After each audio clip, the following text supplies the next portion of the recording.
गुरवे गौरचंद्राय राधिकाय तदालय कृष्णाय कृष्ण भक्ताय तद्भक्ताय नमो नमः। जय श्री कृष्ण चैतन्य प्रभु नित्यानंद श्री अद्वैत गदाधर श्रीवासादि गौर भक्तवृंद। हरे कृष्णा कृष्ण कृष्ण हरे हरे, हरे राम राम राम हरे हरे।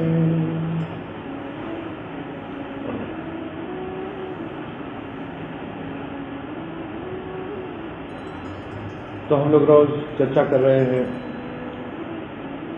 श्रीला ठाकुर महाशय नरोत्तम दास जी के पावन भजनों पर, और उनके द्वारा जो प्रार्थनाएं गाई गई है, जो सेवाएं दोहराई गई है, वो बहुत ही अद्भुत है। और उन्होंने एक पतित से पतित व्यक्ति का भाव ग्रहण करके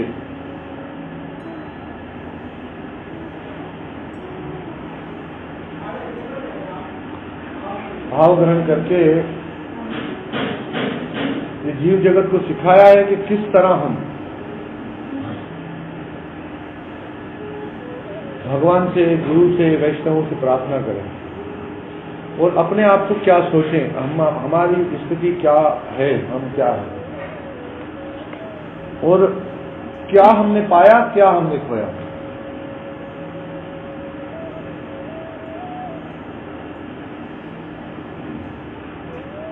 वो एक गाना आप लोग ने सुना होगा अक्सर के,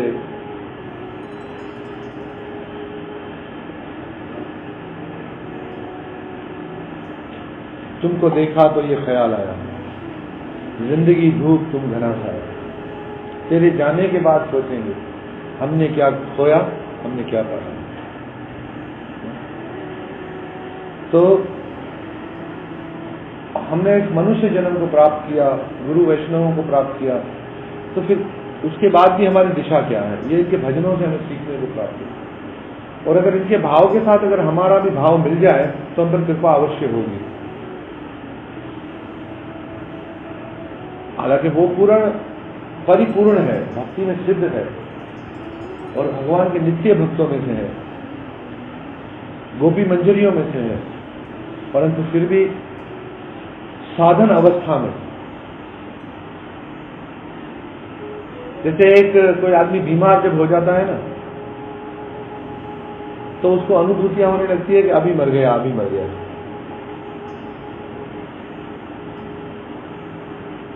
अक्सर आपने देखा होगा बच्चों को, माताओं को सुई लगती है, वहां मर गई, वहां मर गया, मतलब मौत की अनुभूति होती है, बीमारी में भी सुई लगती है। तो ऐसे ही एक भक्त का विरह, एक भक्त की भावना, जब उसको अपने प्रभु के दर्शन अदर्शन हो जाते हैं, जब राधा कृष्ण के दर्शन नहीं हो पाते, जब वैष्णवों की सेवा नहीं कर पाता है या उनसे दूरी पर होता है, तो बहुत मतलब कतार भाव से मतलब वो दुखी होता है।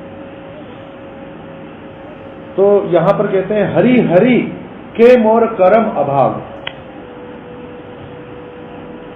विफले जीवन गेलो हृदय रहीलो शेल, नाही भेलो हरि अनुराग।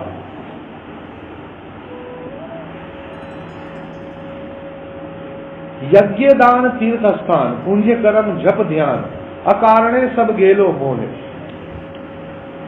बुझिलाम मने हेनो, उपहास है जैनो, वस्त्रहीन अभरण देहे। साधु मुखे कथा अमृत, सुनिया विमल चित्त, नाही भेलो अपराध कारण। सतत असत संग, सकल हेलो भंग, के करीबो आयल शमन। श्रुति समृति सदा रवे, सुनिया छे ए सबे हरिपद अभय शरण।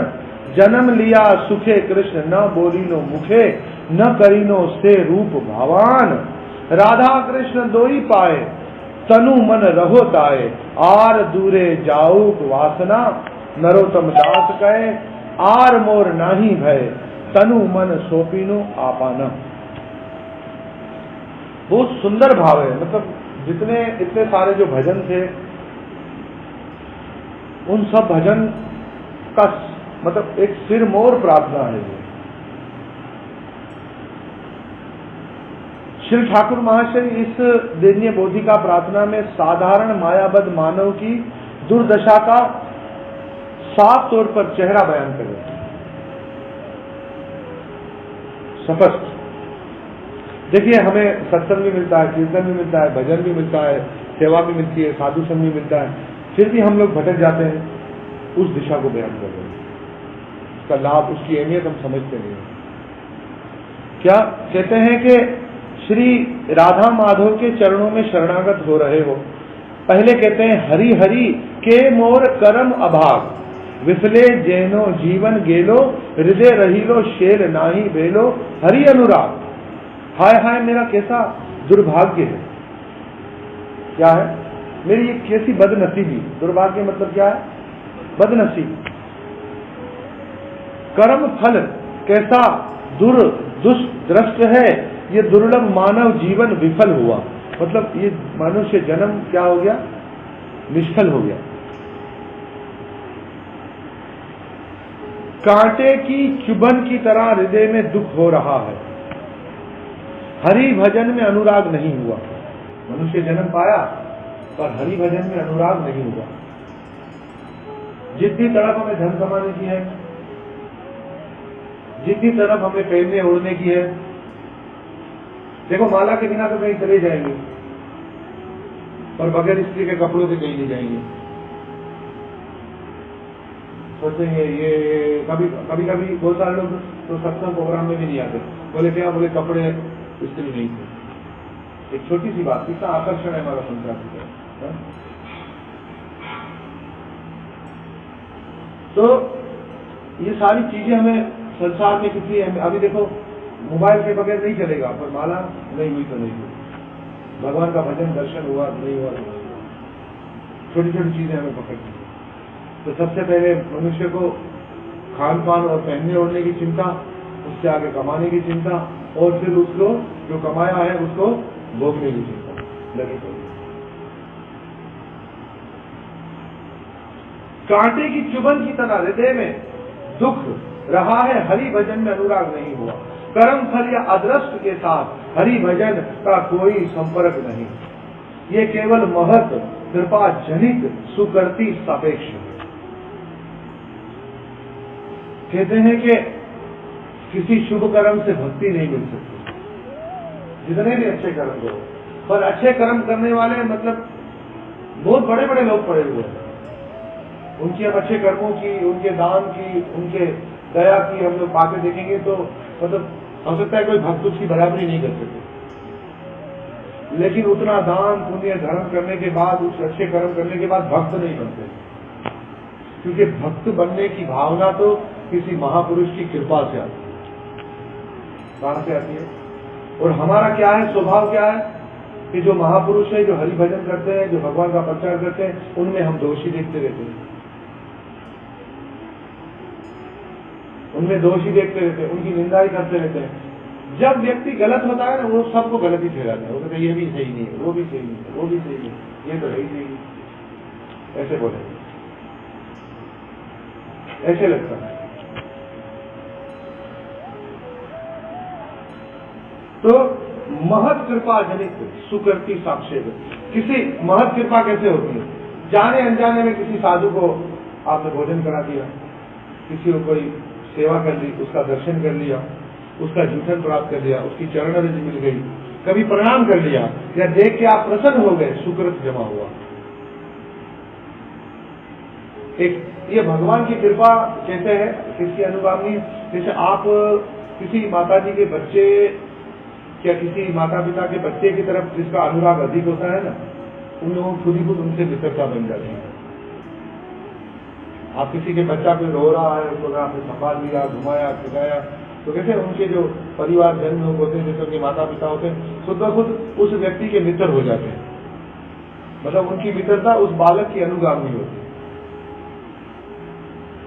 जिनके बच्चों को ज्यादा ख्याल रखते हैं, उनके माता पिता कैसे उसके प्रति बहुत प्रसन्न होते हैं, जैसे बहुत अच्छे व्यक्ति हमारे बच्चों का अच्छा ख्याल रखते हैं।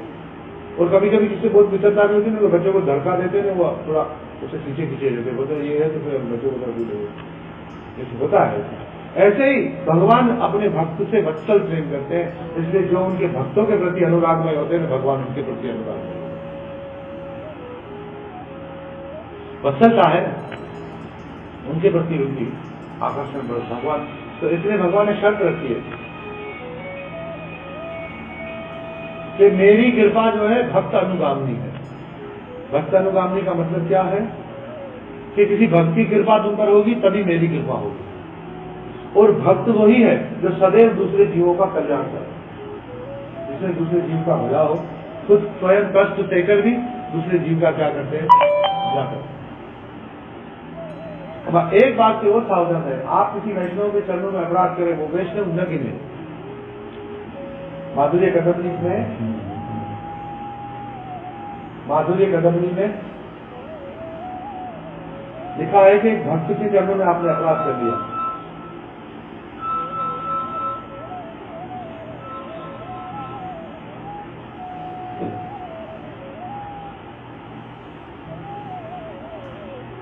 हरे कृष्ण महामंत्र बोलिए।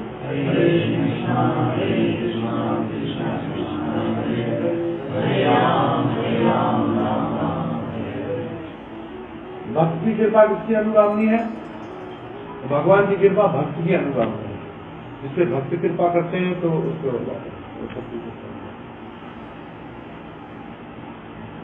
लेकिन हमारा स्वभाव दोष देखता रहता है। दोष देखने के कारण हम भक्तों पर बहुत सारे मतलब लांछन लगा देते हैं, बुरी बुरी बातें करते हैं या उनके कार्य पर दोष लगाते हैं। पर क्या हुआ कि वो भक्त कभी भी नहीं गिनेगा। जो भक्त है वो किसी पर मतलब वो तो दुख देकर भी दूसरे का कल्याण करते, कभी किसी का बुरा नहीं मानते, भक्त है, ठीक है। पर विश्वनाथ चक्रवर्ती ठाकुर महाराज कहते हैं कि उनके चरण की रज जो है वो कभी क्षमा नहीं। भक्ति चरण की रज है वो भक्ति चरणों में अपराध करने वाले को क्षमा नहीं करती, इसलिए उस भक्त का पतन हो जाता है। तो संग वेदना संभाषण करना, फिर और वो क्या करेगी, मतलब उससे आपका पुत्र नहीं मरेगा, आपका तो नौकरी नहीं जाएगी, पर हरि भजन करके जो शांति प्राप्त होती है ना वो आपसे चली जाएगी। हरि भजन में जो रस होता है ना वो चला जाएगा।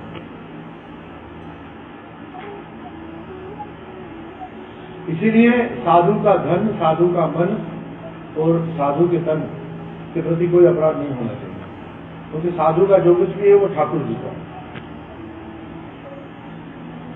और दूसरा साधु से किया हुआ वचन। इसलिए कभी भी हमें क्या नहीं करना चाहिए, आनाकानी नहीं करनी चाहिए। इसीलिए कर्म फल या दुर्भाग्य की बात केवल आक्षेप से भरकर ही कही है।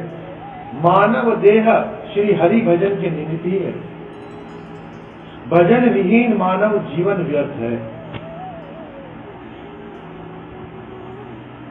भागवत के दूसरे स्कंद के तीसरे अध्याय के 18वें श्लोक में लिखा, यदि कोई कहे कि बचे रहना ही जीवन की सार्थकता है तो इसका उत्तर क्या वृक्ष जीवित नहीं है?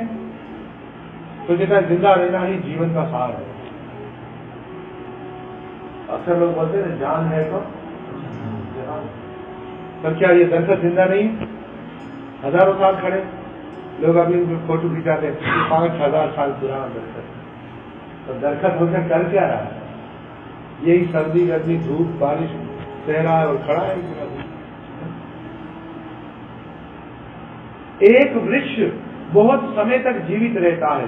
यदि जीवित रहना ही सार्थकता है तो वृक्ष जीवन की सार्थक। यदि कोई कहे कि निश्वास परश्वास आदि जीवन के लक्षण वृक्ष अनुभव नहीं करते तो उत्तर क्या धोखनी सांस नहीं लेती? धोखनी समझते? पहले सोनारों के पास भी धोखनी होती थी, लोहारों के पास भी धोखनी होती थी। जो प्रेशर छोड़ती है, हवा छोड़ती है तो आग जलती है, उसको धोखनी बोलते हैं। यदि कोई कहे कि वह क्या आदमी की तरह उत्तम द्रव्य खाती पीती है, मैथुन आदि करती है, इसका उत्तर है क्या ग्राम्य पशु नहीं खाते, मैथुन नहीं करते, उनकी भोजन आदि की सामर्थ्य तो मनुष्य से कहीं अधिक है। उसे ना गर्म करना पड़े, उसे ना पकाना पड़े, उसे ना कहीं से लाना पड़े, सहज मिल जाता है, सहज खाते हैं, सहज हजम करते हैं। कोई जानवर की पत्नी अगर गर्भवती हुई तो उसको नाम लिखवाने भी नहीं जाना कि भाई किसी डॉक्टर की फीस भी नहीं भरनी है, सहज में पैदा हो जाते हैं, सहज में बड़े हो जाते हैं। बाद में ना स्कूल पढ़ाना है, ना उसकी शादी करानी है, ये सारे झंझट है ही। 100 जोड़ी कपड़े लेंगे, 200 जोड़ी कपड़े लेंगे, इधर 15,000 का गरम मसाला ये लेना है, ये अभी जो गाड़ी भर के आए हैं जानवरों को, भाई इतने सारे कुत्ते आए हैं तो सुलाएंगे कहाँ, जाएंगे कहाँ, फिर नाश्ते के टाइम में नाश्ता, वो खुद ही अपना सब कर लेते हैं। उन्होंने रस्मों रिवाजों को इतनी अहमियत ही नहीं दी, बस खाओ पियो मिश्रित करो, रक्षा करो, और ज्यादा रस्मों रिवाजों को तो हमसे तो वो ज्यादा प्रेम थे, हमारे लिए तो रस्में रिवाजें गले पड़ गई हैं। आजकल के दौर में ये रस्में ये रिवाज क्या पड़ गई, जो आदमी नौकरी धंधा करता नहीं वो शादी नहीं कर सकता, तो जिससे पैसा नहीं कमाए, क्योंकि शादी में बड़ा खर्च होता है, और जो उससे कमाया नहीं उसका बाप मरे तो उसके लिए मसला, उसकी माँ मरे तो उसके लिए मसला। हमें तो क्या है, रस्म और रिवाजों की चक्की ने क्या कर दिया है, पीस दिया। एक आदमी 5 साल से की उम्र से लेकर 15, 20, 25 साल, 30 साल की उम्र तक तो अपनी शादी के बारे में सोचता रहता है, फिर अपनी हो जाती है तो फिर अपनी से जो पैदा होते हैं उनकी शादी के बारे में सोचता है, लड़की हुई है, इसका ले, इसका ले, इसका वो, सब चिंताएं चलती रहती है। तो जानवर तो हमसे फिर इसमें बेहतर है, तो निद्रा आहार भय मिथुन सब कर रहे। इसीलिए भजन विहीन मानव जीवन निष्फल या पशु जीवन तुल्य है। इसलिए भगवत भजन नहीं किया, तो जिसने भगवत भजन नहीं किया उसका जीवन क्या है, पशु के बराबर, निष्फल मानव। सफल मानव जीवन क्या है, जिस भी परिस्थिति में रहो, जिस हाल में, जिस वेश में, जिस देश में रहो, राधा राधा राधा, परिवार में, संसार में, व्यवहार में रहो, राधा राधा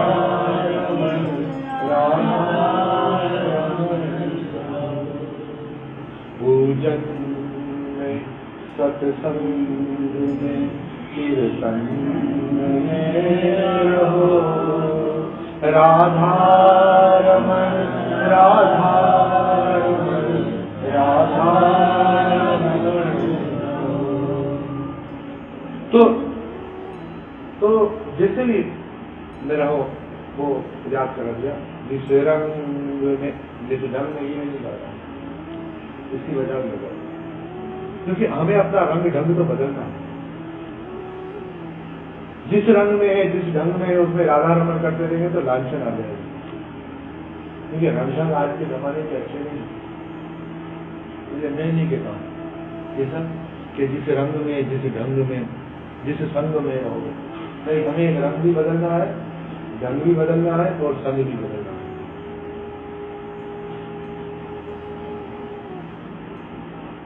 रंग से मुराद काला गोरा नहीं है।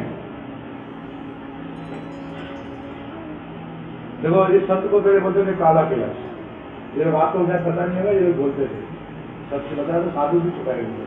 अभी मैंने इनको नाम आपका रखा है गोरा कैलाश। मुझे भक्ति एक ऐसी चीज है, भगवान का भजन करो ना, आदमी बहुत सुंदर हो जाता है। क्रीम से नहीं होते, क्रीम से बाद में थोड़ी देर के बाद जल्दी काले हो जाते हैं। आप मेरा उसको देख सकते और उसको देख सकते हैं। हरे कृष्ण बाबू कर बोलो।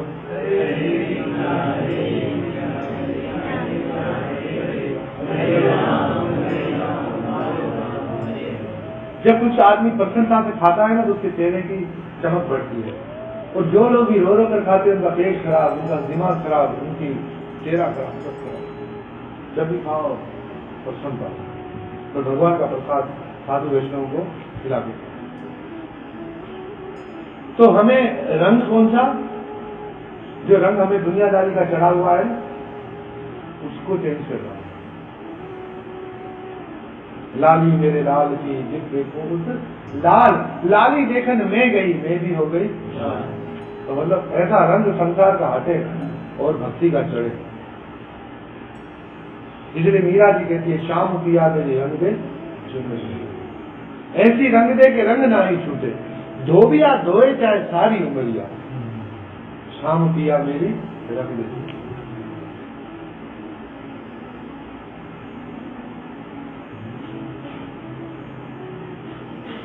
और कबीर जी भी इस शरीर को एक चद्दर की तरह कहते हैं, और जब एक चद्दर होती है तो उससे कुछ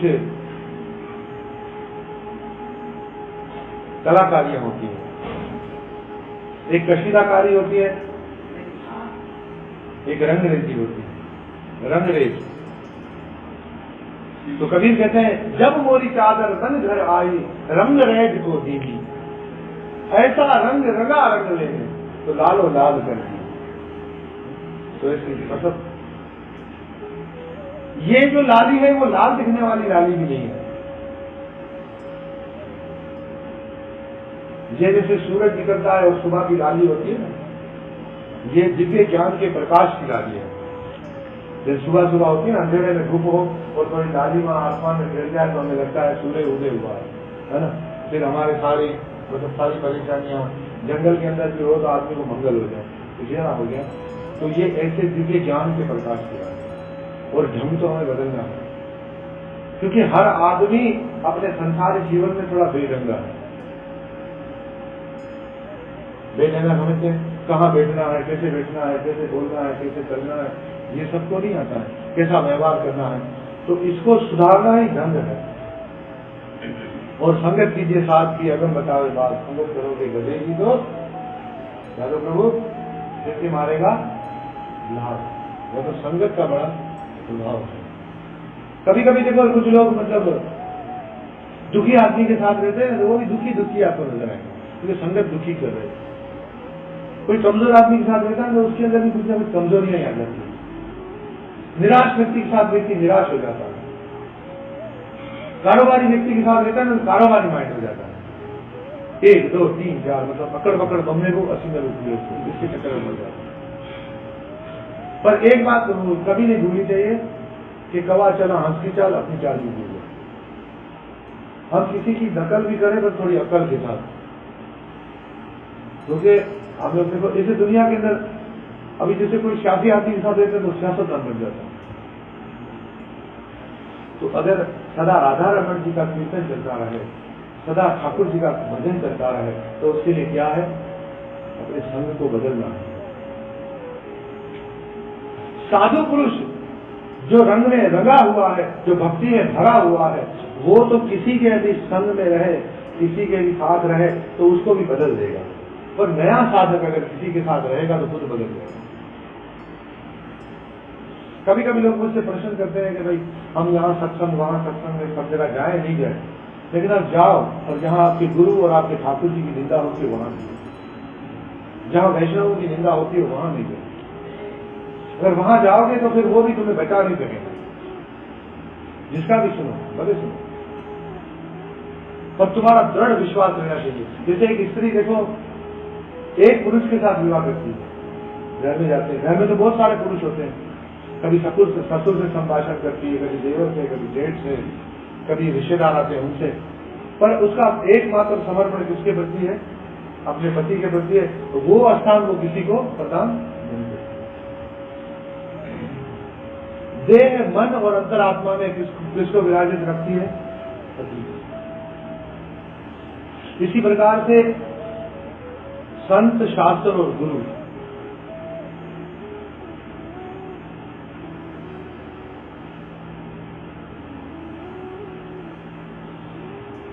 गुरु जो है वो हृदय के सबसे गहरा स्थान जो है, जिसको अंतरात्मा कहते हैं, वहां विराजते हैं। गुरु का स्थान कहाँ है,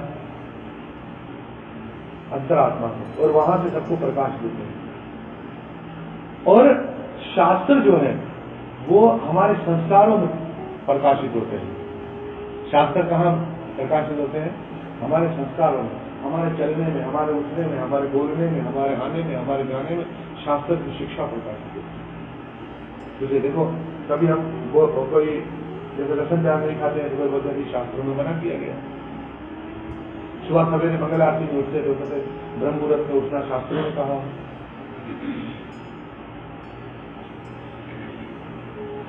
और ये गुरु की कृपा से, शास्त्र की कृपा से जो हम अपने अंदर संस्कार अर्जित करते हैं, जो अपने जीवन के अंदर हम भाव अर्जित करते हैं, उन भाव का प्रदर्शन कब होता है? जब आपके जीवन में कोई भी साधु आ जाता है तो आप उसको सम्मान पूर्वक उसका सम्मान करते हैं, उसको समर्पण करते हैं, उसे प्रणाम करते हैं, उसकी सेवा करते हैं। तो संत पर मिलने पर हमारी सेवा प्रकट होती है। कोई भी साधु मिल जाए तो क्या प्रकट होती है हमारी? साधु ये विचार रखें, अधिक से अधिक ये कोशिश करें, किसी साधु से सेवा न लो, उस साधु की सेवा करो। खासकर जो भगवत प्रचार करते हैं, ऐसे महापुरुषों से सेवा लेनी नहीं है, ऐसे महापुरुषों की सेवा करनी है, तब संसारी जीव का उद्धार होगा। कभी कभी ऐसा होता है कि हम दूसरों की सेवा लेते हैं, करते नहीं, कभी तो हम वहीं के वहीं रहते हैं। अधिक से अधिक साधु की क्या करनी है? सेवा करनी है।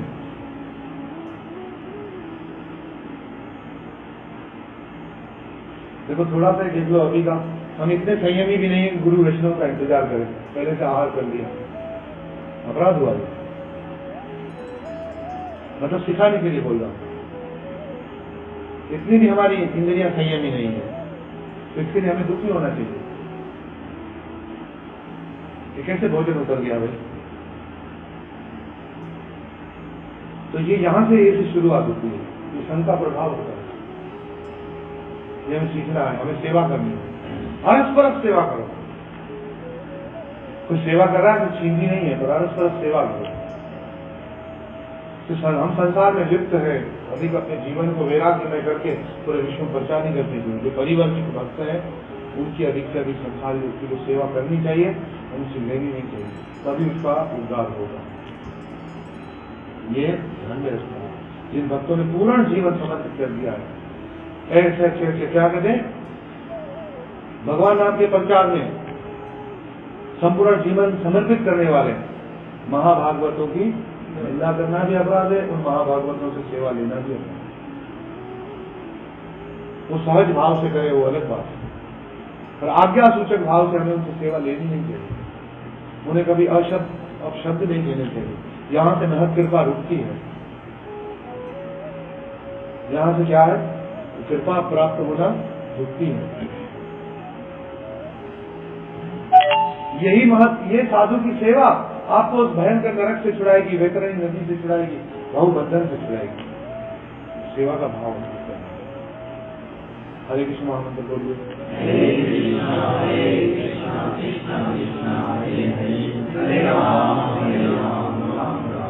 तो कहते हैं भजन विहीन मानव जीवन निष्फल हुआ, यह पशु जीवन तुल्य है। श्री ठाकुर महाशय भजन विहीन निष्फल जीवन के लिए खेद करते हैं।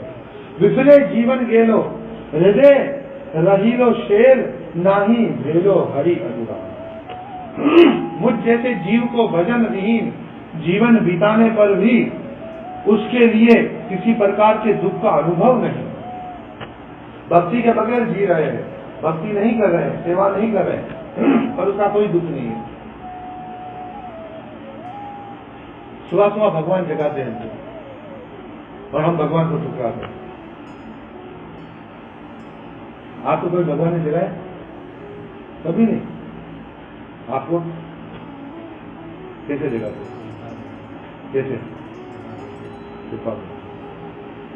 आपको कोई भगवान ने जगाया? कैसे?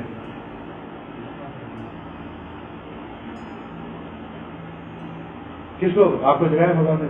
कैसे? मैंने 4 बजे उठना है, फिर 4 बजे कोई चीज ना कोई छुट्टी है, 5-6 बार वो चूंकि बन के भगवान को जगाया। अच्छा, 4-5 बजे एक बार में ये मैं जब उधर था तब चूंकि क्यों नहीं चढ़ी? जब मैं था तब नहीं चढ़ी, चूंकि उस दिन डर गई होगी। अच्छा, नहीं, आपको रोज भगवान जगाते हैं, आपकी माँ के रूप में, आप उसको धिक्कार करें। मात्र देवो भगवान, आपको आपके पिता के रूप में जगाते हैं, बाल बन, आप उसको धिक्कारते हैं तो उसका भगवान का अपमान करते हैं। आपको गुरु के रूप में जगाते हैं, गुरु के उपदेश के रूप में जगाते हैं। गुरु का उपदेश ही गुरु है, गुरु ने सबको उपदेश दिया है, वो आज्ञा हमें जगाती है, उसको तिरस्कार करते हैं। सभी को कह रहा हूं, साधु के रूप में जगाते हैं। अभी तो साधु बहुत सरल हो गए, पहले के साधु भजन में ध्यान रखते थे, अभी के साधु बेचारे शिष्यों को निष्काले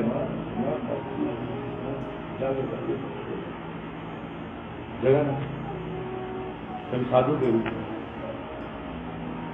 तो ये ऐसे जगा रहे हैं। तो जो माता पिता को माँ जगा रही है, मैंने बहुत सारों को गाली देते सुना है माँ को। शास्त्र कहता है मातृ देवो भवा, माँ तुम्हारे लिए भगवान है। पितृदेवो भवा, पिता तुम्हारे लिए भगवान है। वो हमें जगा रहे हैं, हम उनको गालियां दे रहे हैं, इसका तिरस्कार करें। गुरु का उपदेश, उसका तिरस्कार करें। गुरु की दी हुई आज्ञा का उल्लंघन कर रहे हैं।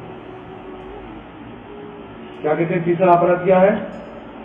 गुरु को सामान्य मनुष्य समझना और गुरु की अवज्ञा करना। अवज्ञा का मतलब क्या है? जो गुरु ने कहा है वैसा न करना ही अवज्ञा है। तो रोज तुम गुरु अपराध करते हो, फिर कहते हो जीवन सफल होगा। ये बात ध्यान में, रोज गुरु की अवज्ञा करो, कैसे जीवन सफल बनेगा? महाजनगण अपनी बात कहकर जगत के साधकों को शिक्षा दे रहे हैं। जो भजन को प्रेम कर पाए हैं, जो भजन को प्रेम कर पाए हैं, वे भजन करने पर भी भक्ति के अतुलपुति स्वभाव वश भजन का अभाव अनुभव करेंगे। जो हकीकत में भजन कर रहे हैं ना, उनको लगेगा कि मैंने भजन नहीं किया। जो हकीकत में प्रचार कर रहे हैं ना, उनको प्रचार करके भी लगेगा मैंने कुछ नहीं किया।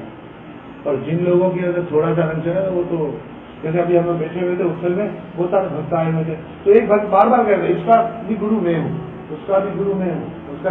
तो मैंने कहा कैसे बने? तो बोले इसको मैंने माला दी थी, इसको मैं एक बार कथा में लेके गया था, ऐसे भी लोग गुरु बन जाते। हरे कृष्ण नाम तो बोले,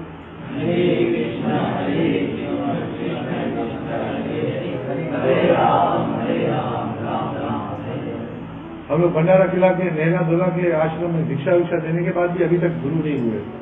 कुछ कोशिश कर रहे हैं। हरे कृष्ण हरे कृष्णा कृष्णा कृष्णा हरे हरे, हरे राम राम राम।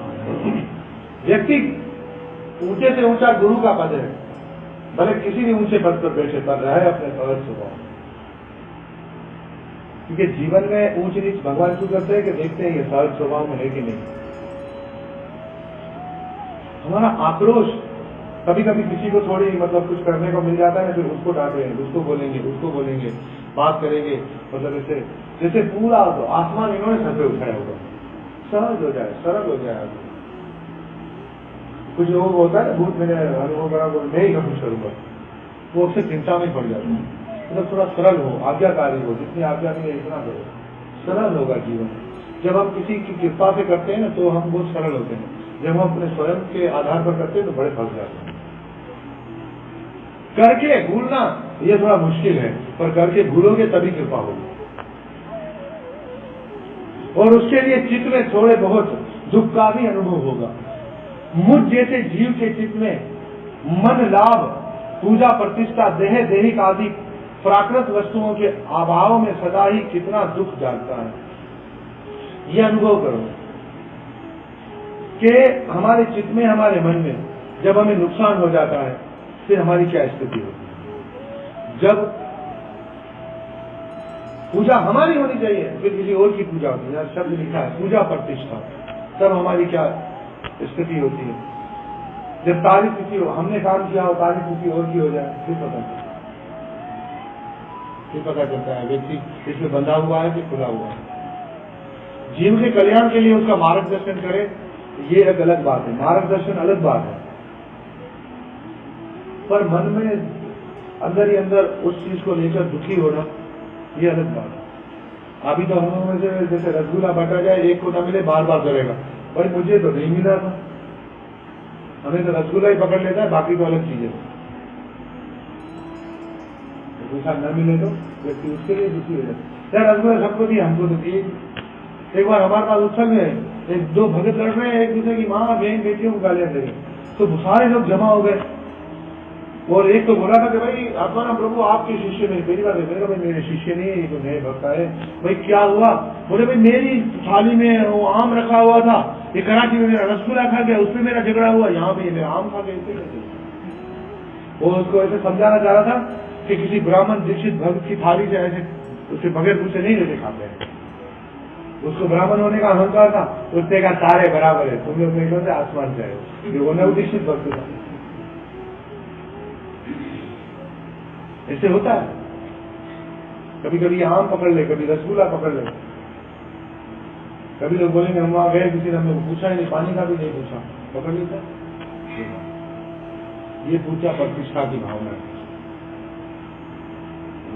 किसी दिन अनुभव नहीं होता, जितना कर रहे हैं उसी से तुरपत है। भजन भेड़ चाल से चल रहा है, मैं यथासंभव दुख का भी उद्रेक होगा। भजन निष्साधक के मन में सतत यही बात जागेगी कि भजन कर रहा है, बोलेगा नहीं प्रभु इसमें प्रेम नहीं है मुझे, ये मेरी भेड़ डाल सकती है, भेड़ जाती है, भेड़ के पीछे भेड़ होती है, भेड़ के पीछे। गांव के लोगों को पता होगा, कभी भेड़े वगैरह पाली है नहीं।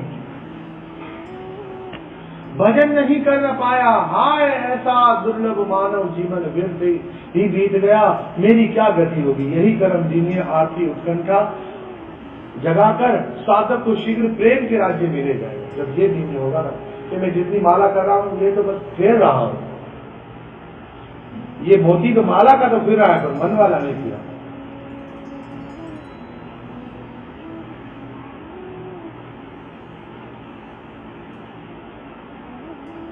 तो कबीर जी ने कहा सुंदर बात है ये, कोई इस बात को लेके माला नहीं छोड़ना कि माला मुझसे लड़ पड़ी तू क्यों फेरत मोरे, मन का फेर दे तुरंत मिला दू। और दिशा देखिए, आदमी के हाथ में माला होती है और दूसरे हाथ में मोबाइल होती है। ऐसे व्यक्तियों के लिए कहा है 500 साल पहले कबीर जी, हाथ में माला होती है, बातें दूसरों से करना होता है। हाथ में माला होती है, चिंता दुकान की है, चिंता घर की है, चिंता दूध वाले की, चिंता सफाई वाले की है, ये सब चिंताएं चल रही होती है। तो इसीलिए कबीर जी ने कहा माला मुझसे लड़ पड़ी। देखो मैं अक्सर देखता हूँ गाड़ी में साथ बच्चों सफर कर रहे होते हैं, माला शुरू करते ही गाड़ी में गर्दन इधर लुढ़क जाती है, इधर लुढ़क जाती है, पर्सन चित्त से माला नहीं होगा और माला छोड़ते नहीं है। इसलिए हमको इस बात से प्रणाम करता हूँ और मैं कहता हूँ जब तुम्हें नींद आए तो सतर्क हो जाओ, फिर माला को भले रखो, थोड़ा झोंका लो, फिर माला जब शुरू करो और सावधानी से करो, एक दिन माला तुमसे लड़ जाएगी। कभी से नहीं क्या माला मुझसे लड़ पड़ी तू क्यों फेरत मोए, क्यों फेर रहे हो? जैसे नहीं कभी कोई लड़की बोले क्यों तुम मेरे पीछे भाग रहे हो, तो कल तो मैं नहीं होगी तो दूसरी के पीछे भाग रहे हो है। तो कहीं पर निगाह है, कहीं पर निशाना।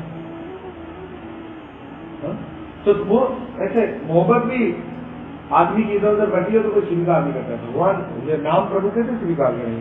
तो कहा माला मुझसे लड़ पड़ी, क्यों तुम मुझे फेर रहे हो? जब तुम्हें संसार ही भोगना है, तुम्हें जब संसार के विचार करने अभी भी शायद हो तो क्यों फेर रहे हो? माला मुझसे लड़ पड़ी तू क्यों फेरत मोहे, अरे मन का फेर दे। क्या करूं? ये जो मन तुमने जो लगाया ना संसार में और माला उठाई हाथ में, उसको तो भगवान के चरणों में लगा, तुरंत मिला दी तो मैं तुझे तुरंत मिला। तो अपने मन को फेर, मन तो तेरा किसी और जगह जा रहा है, भले तुम सारा दिन हाथ में थैली लेके घूमते रहो तो उससे क्या होगा? पर उस थैली के माध्यम से तुम ठाकुर जी से जुड़े हुए हो, उसकी अनुभूति जब करने लगोगे तो उस जप का रंग दूसरा होगा। अब हम संख्या पूरी करने के लिए जप करते हैं, क्या पूरी करने के लिए? पर नाम प्रभु को अनुभव करने के लिए नहीं करते। जैसे भजन में तुरपति मिल गई, उसका अग्रगति का पथ रुद्ध हो गया, ये जानना होगा। जिसको भगवान का जप करने में तुरपति हो गई, ओ बस बहुत हो गया, तो बस समझो वो आगे बढ़ी नहीं। जैसे सांस लेकर कभी थके, कौन कौन सांस लेकर थका है? किसी और चीज से थक जाओ तो सांस लेना मुश्किल पड़ जाता है। जैसे सीढ़ियां करके आए तो वैसे सांस लेके कोई थकता है।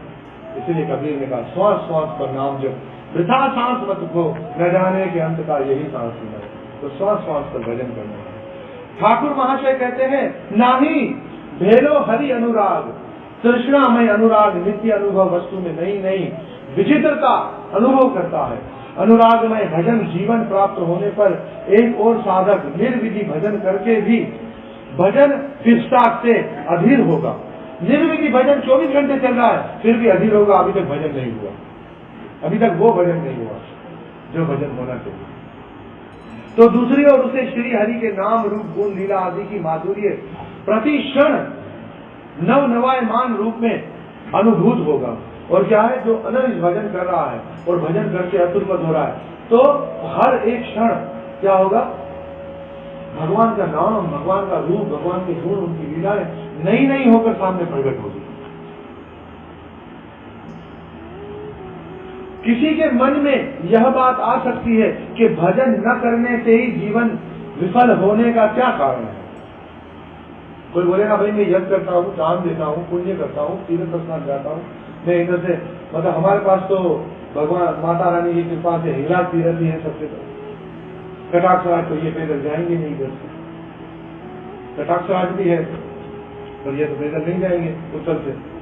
पर उछल से भी कभी उछल वाले भी पैदल कभी जमाने में गए होंगे तो पता नहीं कभी गए पैदल। तो ये बेचारे दूर दूर से थर से पैदल आ रहे हैं, तो कराची से पैदल आ रहे हैं। कराची से पैदल लोग बहुत है, कुछ अक्ल से कुछ चप्पल से, मतलब चले जा रहे हैं।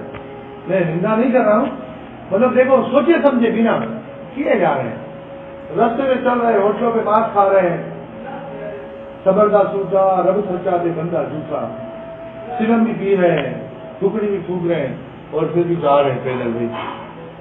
तो ये सुन लें कि निष्फल जीवन किस बात पे हो रहा है। तो आप प्रभु भजन नहीं करोगे तो निष्फल है। फिर लोग बोले यज्ञ कर रहे हैं, दान कर रहे हैं, याद कर रहे हैं, पुण्य तीर्थ स्थान, पुण्य कर्म, जप, ध्यान आदि से क्या मानव जीवन सफल नहीं होगा। अभी जप और भजन में फर्क क्या है?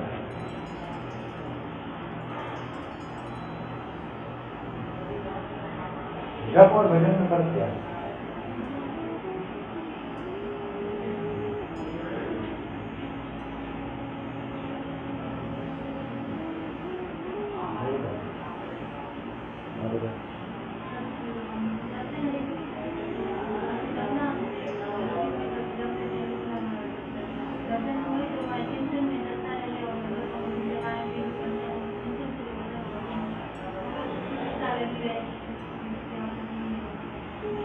किसी चीज की संख्या पूरी करना तो जप है,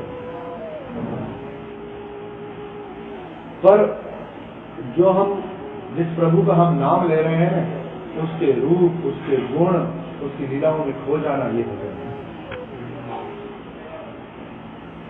उसमें खो जाना भजन है। श्रील ठाकुर महाशय अपनी बात कर ऐसे प्रश्न का उत्तर देते हैं, यज्ञ दान तीर्थ स्थान पूर्ण कर्म जप ध्यान अकारणे सब गेलो मोहे, बुझिलाम मने हेनो उपासय है हेनो वस्त्रहीन आभरण देहे। जीव नित्य कृष्ण दास है। जीव क्या है? नित्य कृष्ण का दास है। ये चैप्टर बहुत अच्छा है, इतना सुन के बस मैं इधर समाप्त हो गया। थोड़ा संक्षिप्त में 45 मिनट आप लोग ले लिए। धन्यवाद आप लोगों का। इतनी तेज गर्मी में आप लोग बैठे हैं इधर सुन रहे। फिर कुछ तो ऐसा होता है कि आए हैं साथ में तो जाए कहाँ? आए हैं तो अभी मगर ये प्रयास कर रहे हैं। 2 प्रकार के ऑपरेशन होते हैं। एक ऑपरेशन थिएटर के अंदर जो शस्त्र से होता है, या चाकू छुरी से ऑपरेशन करते हैं, और दूसरा ये सत्संग में ऑपरेशन होता है, ये शास्त्र से होता है। कैसे होता है? यहाँ होने वाला ऑपरेशन क्या है? शास्त्र से होता है। वहां पर भी ऑपरेशन थिएटर में भी जिसका ऑपरेशन होता है उसका दिल नहीं जाता है, वो कहते जल्दी हो जाए। और यहाँ पर भी जो बैठे हैं उनका दिल भी करता है कि थोड़ा जल्दी हो जाए। पर अभी बेहोश करने वाला जब होश में लाएगा तभी होगा।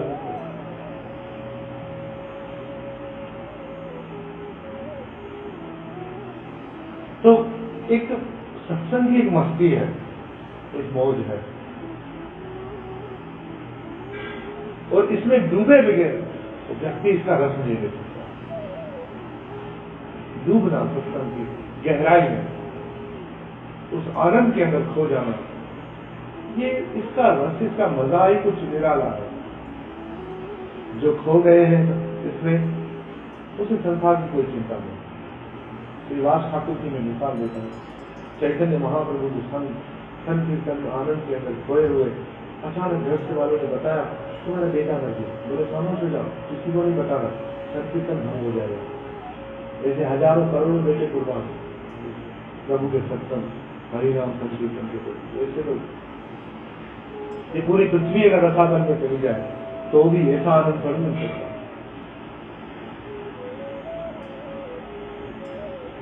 गाना नहीं सुना, मैं दुनिया भुला दूंगा तेरी चाहत में, सुना होगा ना गाना? नहीं, मैं सब कुछ लुटा दूंगा तेरी चाहत में। तो साधु ही बुला सकता है, बाकी संसारी नहीं बुला सकता। संसारी क्या है? थोड़ा कुछ व्यक्ति आ गई, कुछ गड़बड़ हो गई, एक भक्त ही बुला सकता है। बाकी संसारी आदमी संसार में वो तो क्या बोले, दिल ऐसा किसी ने मेरा तोड़ा, बर्बादी की तरफ मुझे। अक्सर संसार से प्रेम करने वाले मुवाली बन जाते हैं। संसार से प्रेम करो ना तो धोखा दे दे ना तो आदमी सहारा लेता है सिगरेट का, चरस का, अफीम का, गांजे का। क्योंकि माया से प्रेम किया तो तुम्हें माया नहीं पकड़ा। पर भगवान के वह भक्त क्या है? किसी बाल के नशे का क्या है?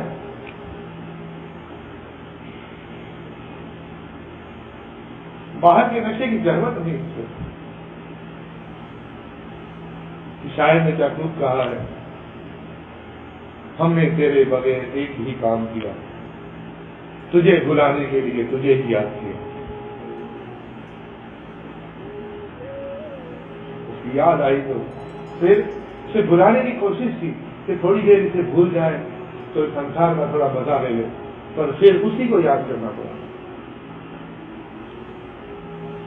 एक भक्त जब एक संसार को देखता है, एक क्योंकि खेत को देखता है तो उसे फिर उस ठाकुर जी की अनुभूति होने लगती है। नदियों को, झरनों को देखता है तो उसको फिर वो यमुना की अनुभूति होती है।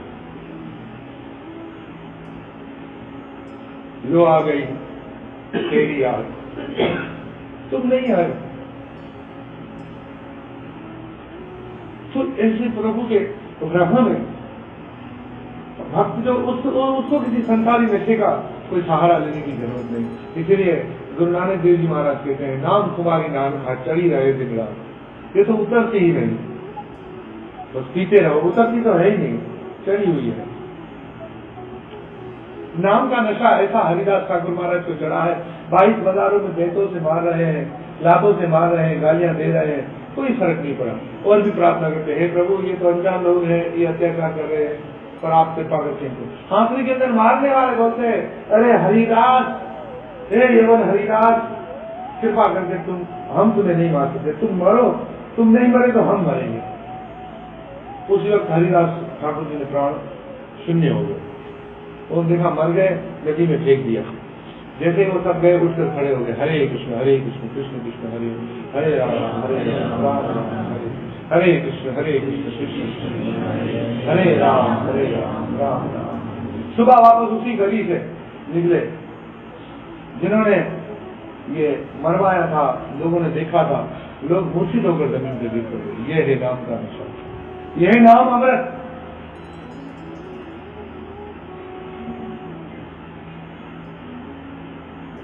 ये है नाम अमृत।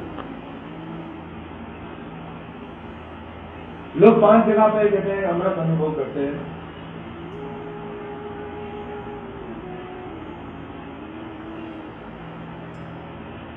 उस पर कथा लंबी हो जाएगी तो बाद में चर्चा करेंगे।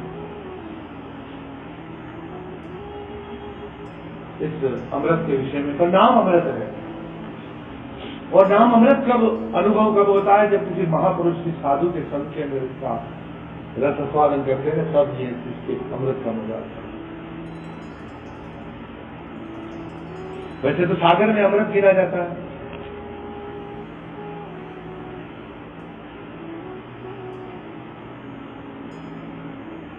सरफ की मणि में अमृत गिरा जाता है, स्त्री की मधुर वाणी में अमृत गिरा जाता है, स्वर्ग में अमृत गिरा जाता है। हा? पर सागर में अमृत हो तो सागर खारा नहीं हो। अगर मणि में अमृत हो तो साथ में जहर नहीं होता। अगर स्त्री की मधुर वाणी में अमृत हो तो किसी का पति नहीं होता। अगर स्वर्ग में अमृत होता तो स्वर्ग वालों का पतन नहीं होता।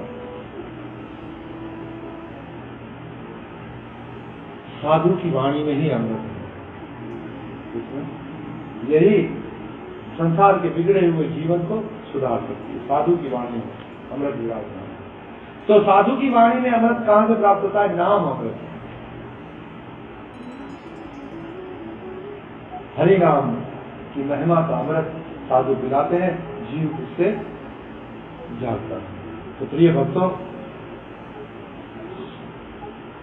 प्रभु के नाम के रस का आस्वादन करना, यज्ञ, दान, तीर्थ अनुष्ठान, पुण्य आदि सब अकारण है।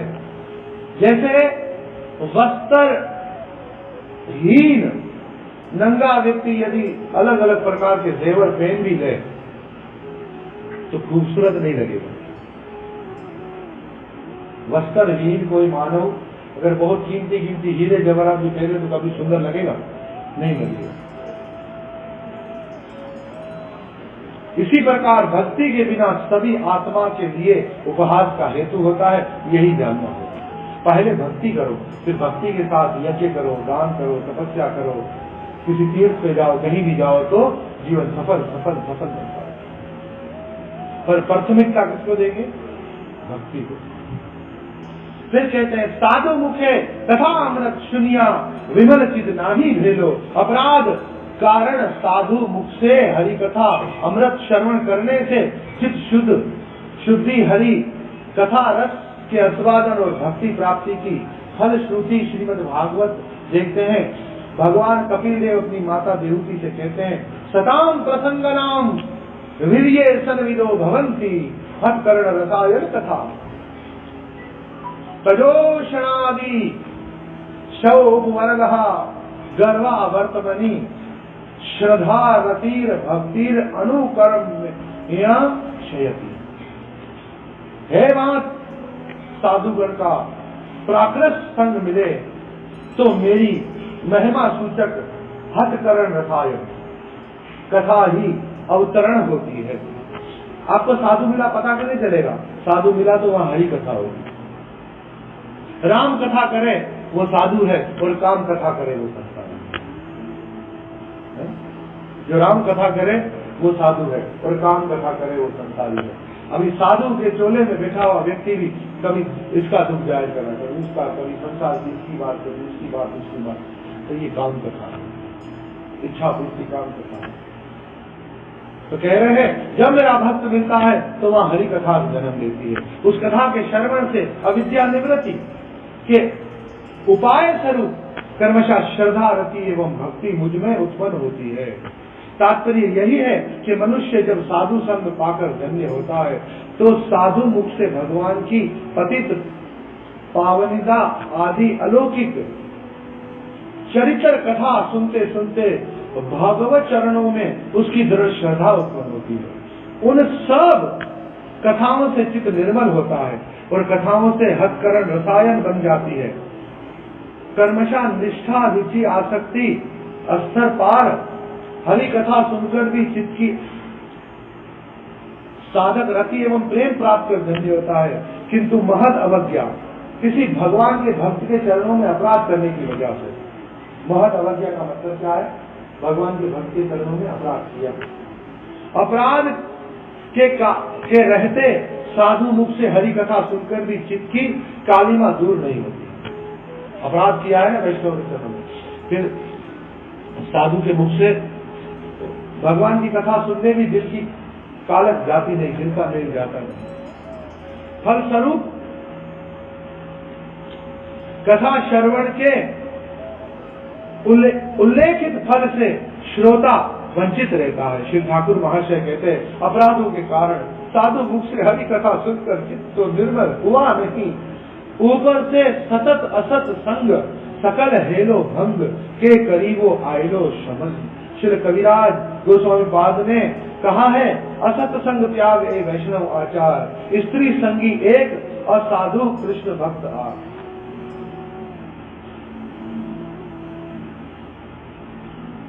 श्री कृष्ण का अभगत ही मुख्य असाधु है। असत संग त्याग ए वैष्णव, असाधु का संग छोड़ो, जो कृष्ण भक्त नहीं उनका संग छोड़ो। शास्त्र कह रहे हैं तुम्हारी भलाई के लिए। भगवत भक्ति विहीन ये मुख्य हास्य संतप्त्या एव ही तेषाम निष्ठः शुभा कवापि न सयात् सचरितरपि। अर्थात स्त्री संगी और श्री कृष्ण के अभक्त में भक्तिहीन लोग ही मुख्य असत है। समस्त दोषों के आश्चर्य होने के कारण उनकी गति कभी शुभ नहीं होती।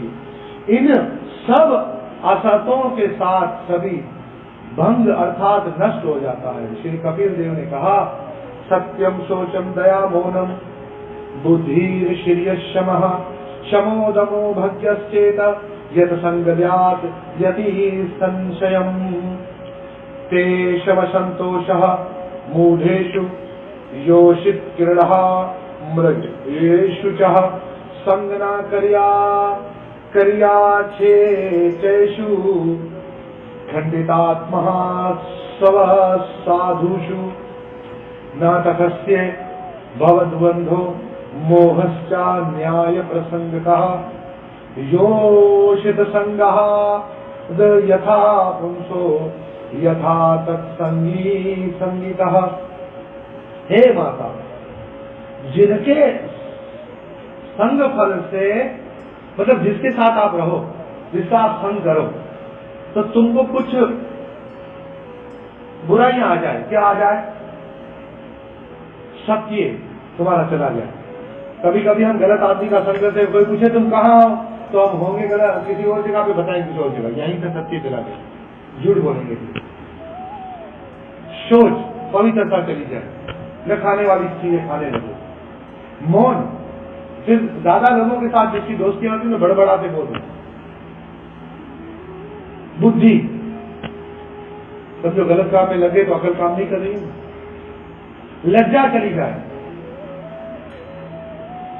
संपदा भी जाएगी, तुम्हारी कमाई भी जाएगी, यश चला जाएगा, क्षमा का भाव चला जाएगा, इंद्रियों को कंट्रोल करने का संयम चला जाएगा, दम, बाहरी इंद्रियों का संयम चला जाएगा, सौभाग्य भी खत्म, आदि समस्त गुण समूह संपूर्ण रूप से विनिष्ट हो जाते हैं उन अशांत मूड स्त्रियों के खिलौने।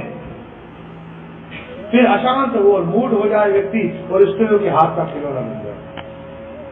देह में आत्म बुद्धि रखने वाले ये स्थिर चित्त एवं शोचनीय व्यक्तियों का संग कदापि मत करना, जो स्त्रियों के हाथ के खिलौने हो, जो सदा ऐसे दुर्व्यवहार जनित कर्म करते हो, उनका संग मत करना।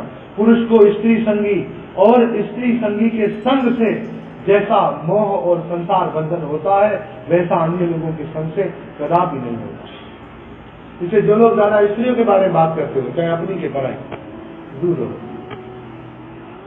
जो निंदा करते रहते उनसे दूर रहो, जो सदैव उनके आकर्षण में खोए रहते दूर रहो। अगर भगवत भजन करना है, ब्रह्मचार्य का पालन करना है और ग्रस्त भी हो, तो फिर भी ऐसे जो पर स्त्री संग के लोग में ही घूमते रहते हैं, उनसे दूर रहो। नहीं तो क्या है, फिर अपनी स्त्री से मिलने वाला सुख, उससे मिलने वाला लाभ फीका पड़ जाएगा।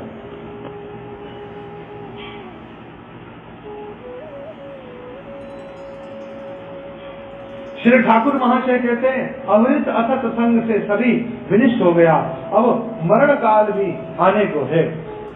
यम आएगा तो क्या उपाय करूंगा, इसी चिंता में अधीर हूँ। फिर कहते हैं श्रुति समृति सदा रवे शून्या छे ए सब हरिपद अभय शरण जन्म लिया सुखे कृष्ण न बोली वो मुखे करीनों से रूप भवन राधा कृष्ण दोई पाए तनु मन रहो ताए आर दूरे जाओ वासना नरोत्तम दास कहे आर मोर नाही भय तनु मन सौंपीनो अबाना। श्रुति समृति सदा रवे, श्रुति समृति सदा सर्वदा रवे अर्थात ऊंच सुर से घोषणा करती है। रवे का अर्थ है कि बोलती है कि श्री हरि के चरण ही जीव की एकमात्र अभय शरण है। श्रीमद् भागवत में भी कहा गया है 10वें सकंद के 3रे अध्याय के श्लोक 27 में, हे भगवान मृत्यु मानव मृत्यु रूपी काल सर्प से डर कर समस्त लोगों में पलायन करके भी निर्भय नहीं होता, परंतु है आदरे वे जब किसी परम स्वतंत्र महत कृपा के फल स्वरूप तुम्हारे पाद पद्मों में शरण देता है तो स्वस्थ चित्त से शयन करने में समर्थ होता है, मृत्यु उसके पास से भाग जाती है। श्री ठाकुर महाशय अपनी बात कहकर जब जन को शिक्षा दे रहे हैं ऐसे भजन उपयोगी मानव जन्म पाकर ऐसे सुख का कृष्ण भजन मुंह से कृष्ण नाम लेने से ही कृष्ण कृपा प्राप्त होती है। वही सुखमय कृष्ण भजन नहीं किया, मुंह से कृष्ण नाम नहीं बोला, उस मधुर रूप का चिंतन नहीं किया, श्री राधा कृष्ण चरणों में मेरे देह मन समर्पित रहे। बस एक निश्चय करो, अभी क्या करो कि हे प्रभु तुम्हारा नाम लेने ऐसे ही है जैसे किसी को पीलिए का रोग होता है तो मिस्त्री कड़वी लगती है मिस्त्री, तो आपका नाम अमृत है पर मुझे विष लगता है, ये संसार विष है पर मुझे पता नहीं क्यों अमृत लगता है। मुझे पता नहीं क्यों।